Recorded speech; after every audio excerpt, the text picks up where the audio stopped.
right, sorry for the delay. We just had a little technical issue, but we're just going to give a few seconds for people to hop on and then we'll get started.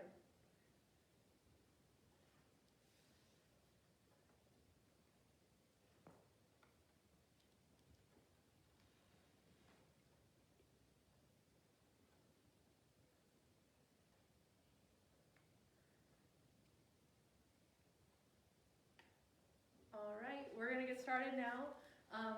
Hello everyone, I hope you all had a great Memorial Weekend. Katie Yonker, your CHW here in the Niobrara office. We got Justine here today who's going to be doing a presentation over elder abuse. And then we got Sammy Klug here who is, if you want to give yourself a little introduction, I'll let you, and then kind of explain what you're doing. Okay. I'm Samantha Klug, and I am the Community Outreach Advocate for our Domestic Violence Program. I'm located in the Niobrara office. And so what I'm going to be doing, since it's Elder Abuse Awareness Month, and Elder Abuse Awareness Day is actually June 15th. So for that awareness, I have these gift bags with some goodies in here. So all you have to do is comment your name, where you're from, and then on Monday next week, I'm going to do a drawing for five people who are participating. All right, thank you, Sammy. And then we also have Kathy Barty here from Nebraska Strong, who will be sharing a little bit about what her program is and where they're located and some of the services that they provide. But I'll let Justine take over, and if you have any questions, just make sure to remember that this is a live, and so for HIPAA reasons, we ask you not to overshare anything.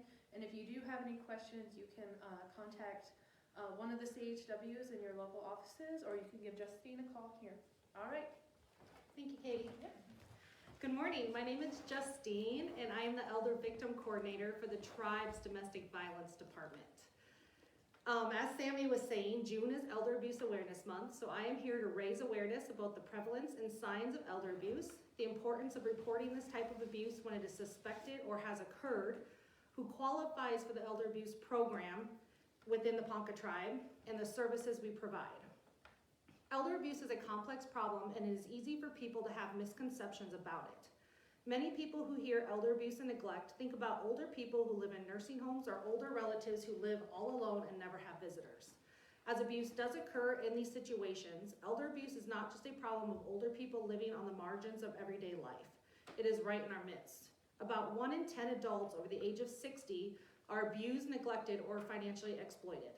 And most commonly, adult children are the perpetrators of elder abuse, followed by other family members and spouses. So, what is elder abuse? Elder abuse is an intentional act or failure to act by a caregiver or another person in a relationship involving an expectation of trust that causes or creates a risk of harm to an older adult. The National Center on Elder Abuse distinguishes between 7 different types of elder abuse. These include physical abuse, sexual abuse, emotional abuse, financial or material exploitation, neglect, abandonment, and self-neglect.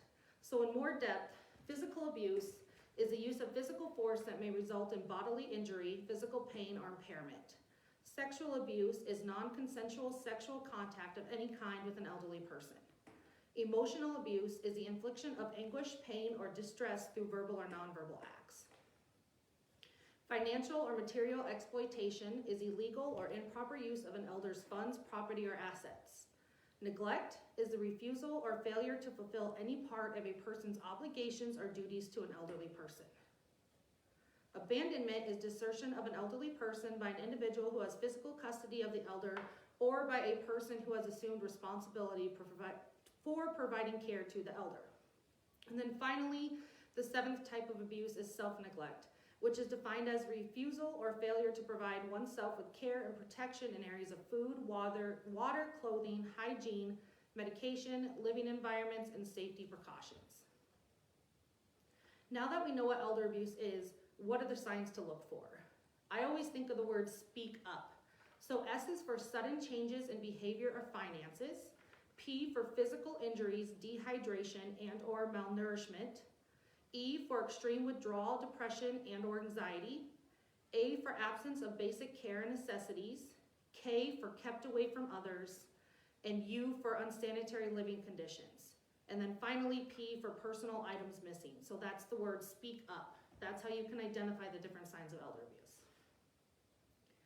If you witness or suspect any type of elder abuse, you should report it. In Nebraska, telephone reports should be made to the Adult Protective Services Adult and Child Abuse and Neglect 24/7 hotline at 1-800-652-1999. In the state of Iowa, if you suspect an older adult is being mistreated, contact the Iowa Department of Human Services Dependent Adult Abuse 24/7 hotline at 1-800-362-2178. To report elder abuse in South Dakota, call the South Dakota HHS number at 605-773-5990, and they're available 8 to 5 Monday through Sunday. The Ponca tribe of Nebraska has 15 service delivery areas, as most of you know, but I like to cover these because you have to live within one of these service delivery areas in order to qualify for our program. So the Nebraska service delivery areas are Boyd, Halt, Knox, Wayne, Madison, Stanton, Platte, Burt, Douglas, Sarpy, Hall, and Lancaster counties. The Iowa service delivery areas include Woodbury and Pottawatomie counties, and the South Dakota service delivery area is Charles Meigs County. So, to qualify for the elder abuse program within the Ponca Tribe's Domestic Violence Department, an individual must be a native elder, meaning age 55 plus. Eligibility requirements for our program are: you have to be either a victim, perpetrator, or child involved in an abusive situation and are an enrolled member of a federally recognized tribe within the United States, and you reside within the Ponca Tribal Service Delivery Area. Or you could be a survivor involved in an abusive situation anytime within your life, and also need to be an enrolled member of the Ponca tribe, an enrolled member of a federally recognized tribe within the Ponca's service delivery areas. With this, all potential clients must provide proof of enrollment of the abuser, child, and or victim or survivor to be considered a client of our program. Services offered through our program include, but are not limited to, moving expenses, counseling, legal and court advocacy, safety planning, transportation, referrals, victim and survivor advocacy, medical advocacy, and community resource referrals. If you are needing services through our elder abuse program, please reach out to any of our PTN office locations, and you will be referred to the correct DV staff. We also have our elder staff who are Jenna Kalong in our Lincoln office, Emily Clement in our Ralston office, and then myself in our Niobrara office. The trauma of elder abuse may result in health issues like deterioration in health, hospitalization, and increased mortality, clinical issues like depression and suicide, social issues like disrupted relationships and financial loss, all leading to diminished independence and quality of life. Every person, no matter how young or old, deserves to be safe from harm by those who live with them, care for them, or come in contact with them on a day-to-day basis. So please reach out for help if you are being abused, or call to report an incident if you suspect someone is being abused. Thank you for your time today, and if you have any questions or concerns, you can reach me at 402-860-8341, or J Kube, that's JKUBE, at poncatribe-ne.org. Thank you. Does anyone have any questions before Justine leaves? See. All right, I do have a couple questions here. How many are victims of elder abuse or neglect? As I was saying earlier, about 1 in 10 elder adults are a victim of abuse. And then we have another one. How can elder abuse be prevented? I would say by education, making sure that yourself and others within your community are aware of the signs of elder abuse and then how to report it. And then also it's very important just to listen to your elders, just to listen to them or their caregivers about any challenges that they may face, and just let them know that you're there to support them. Okay, well, thank you, Justine. Yeah, thank you.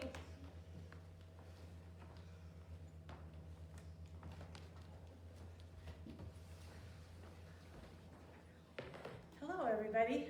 My name is Kathy Barta, and I'm with Nebraska Strong Recovery Project. And we're based out of Region 4 Behavioral Health Services in Norfolk, Nebraska.